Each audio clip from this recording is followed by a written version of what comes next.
Hi everyone, hope you're doing well from wherever you're watching this channel, depending on your time zone. Now, yesterday, the Trans Nzoia Governor George Natembeya was in Vihiga County, and before coming to Vihiga County, some time back, Natembeya was in Kakamega. And after Natembeya's visit, Bwana Khalwale has made a serious statement which now explains a lot about the Jubilee situation as far as Western region politics is concerned. Jubilee is diminishing in Western if Bwana Khalwale's statement is something to go by. Now, this is what Khalwale is saying. People cannot make the Luhya community a place of experiment and lying and dancing around. And when it comes to development, ours is not a priority. He went deeper. This time round, he addressed now in Luhya dialect. Ile lugha ya mama yangu. Kwa kina mama yangu ni hapa Kakamega, watu wanajua Lubao hapo. Mimi hata nimeanzia shule kule. So there is something in Natembeya. Bwana Khalwale has talked about George Natembeya, and really this is damaging for UDA. I wanted to listen to him where he is speaking in Luhya dialect. I'm going to do a translation here for you to understand everything. Then we go ahead to analyze Khalwale's position as far as Kakamega politics is concerned and the Western region at large, and the issue of George Natembeya factor in Western region politics. People cannot make the Luhya community a place for experiments and lying and dancing around, and when it comes to development, ours is not a priority to them. Manveru ndino buyanzi khana khabere ikitali khalangwa George Natembeya khasamanya khalahulira makho khola tsiana khwe malaba khwenya go tsia go suaka khola khunga banda bana tsia ka pesa akona kitu watafanya. Now these are the words that Bwana Khalwale said in Luhya dialect that I'm going to translate. Vana veru ndi nubuyanzi khana khabere ikitali khalangwa George Natembeya khulatia naho imalaba. Our children, I am happy there is a child in Kitale called George Natembeya. You know, when he put it in Luhya, it sounded different. When he mentioned a child in Luhya, it sounds different, completely different. Kwenya hutie khuswaka khulahunga vandu yava varatia kabisa. And he also said that nehuri khalahuri ranga mahuba. It seems like he is listening. He will go with him to Malava. I will go with him to Malava, sorry. We want to go and conquer. We will chase these people. That's what he's saying. So there is a lot here. There is a lot here coming to what Khalwale spoke in Luhya dialect. And before we look into this, I have a quick and humble request. For those who are watching this channel and you have not yet subscribed, please consider subscribing. To our returning subscribers, I must say thank you so much. And again to all our viewers, please give the video a thumbs up. Thank you so much, and back to our discussion. Now remember, as Boni is speaking the way he is speaking, you must know that Bwana Khalwale is a senator who was elected on UDA ticket. You must know that Bwana Khalwale is the majority whip in the Senate, courtesy of Jubilee Party. You must know that Bwana Khalwale is in William Ruto's political party. But now, just imagine the way he's speaking. He has mentioned Malaba. He has mentioned Natembeya. And he has mentioned chasing those who are bringing jokes in Western region politics. Mambo matatu. First of all, from Khalwale's statement, my conclusion is that Khalwale has finally dumped UDA party. Khalwale is not with William Ruto, and the Malava election is going to factor that. It is going to expose this and confirm what we are analyzing here. Because in Malava, UDA has a candidate, and Ruto is going to use everything possible at his disposal, including even rigging, to make sure that he reclaims Malava City. Sababu UDA haikuwahi kupata mbunge huko. It was courtesy ANC, the late Malolo agent. I think ANC kuna wabunge wawili Kakamega yote. Kitambo walikuwa na 6, wengine walienda ODM, kabaki wawili. So ODM has no a candidate. They are supporting UDA.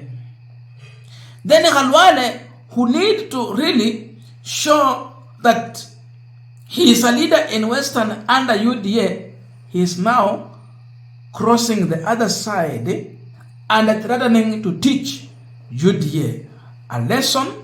Because when they mention George Natembeya is DAPK party member and official in the party. And George Natembeya is coming to campaign in Malava not for any other candidate apart from the DAPK candidate. A man you know very well, Seth Panako. Huyo mkubwa wa NASS kwa chama cha NASS.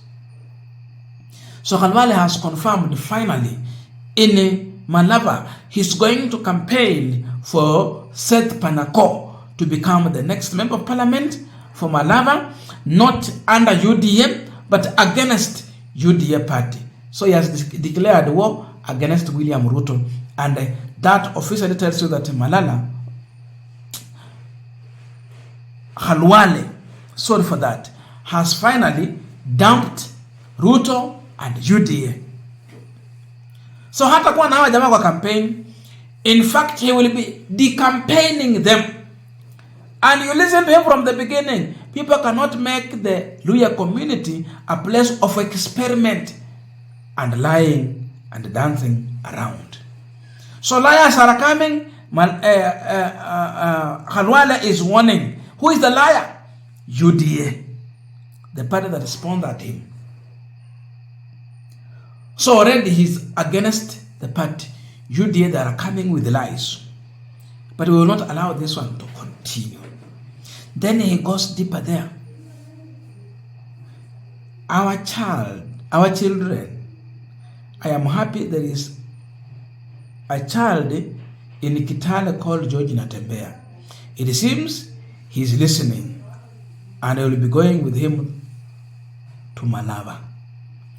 So, George Natembeya is now being endorsed by Boni Khalwale as one of the leaders that is going to join.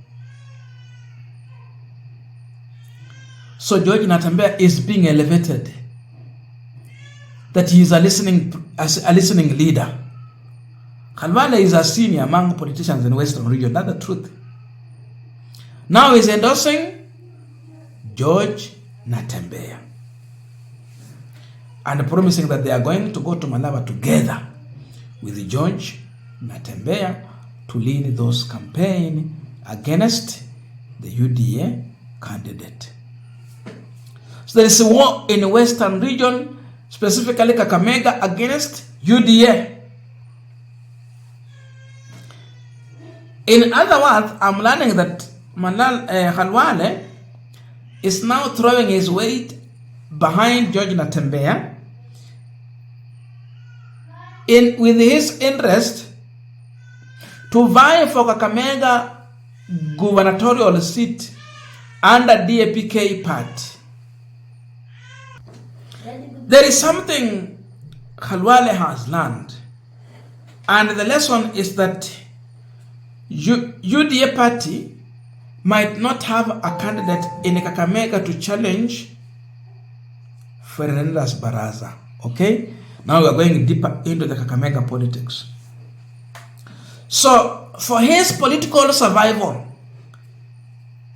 with his interest in Kakamega politics, the way to vie for the governorship position in Kakamega is now going ahead to the party that is interested in capturing power in Kakamega and look for leaders who are popular and they are controlling the masses.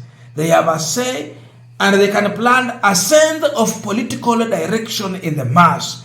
If you count those people, George Natembeya is among those leaders. So Khalwale has realized an opportunity through George Natembeya to push for his candidature in Kakamega to vie for the governor position. Meona hawa jamaa vile wameanza kunegotiate. Huenda UDA was produce candidate Kakamega, waachie ODM. Na ODM waachie labda tuseme kwa mfano ile ya Nairobi ama kwingine. They will negotiate because now they will be going into a coalition arrangement. Watakuwa wanaangalia mahali penye hao wako na governor, wanasema tuachie. Labda mahali penye wako na senator wanasema tuachie. Na hao wachukue huko kwingine to reduce that competition. So Khalwale is looking at that and beyond. This is a big loss for UDA because UDA should rely on people like Boni Khalwale to push for the campaign of the candidate. But imagine Khalwale is going against that. It's a blow. So UDA is going to start this campaign when they are wounded. It's not going to be easy. Khalwale is also learning the other thing which is very obvious and we have been repeating. That selling UDA to Kenyans is like selling a pork in a mosque. They will chase you. So selling William Ruto and anyone associated with William Ruto to people in this country, hey, sio mchezo. So you go to the soft side the easiest way. And that's why it's choosing the position side. So Khalwale amesema bye bye. Khalwale in UDA. Luwele imeisha. I don't know your views, but please let us meet in the comment section to continue with our discussion. Thank you so much and see you in our next video.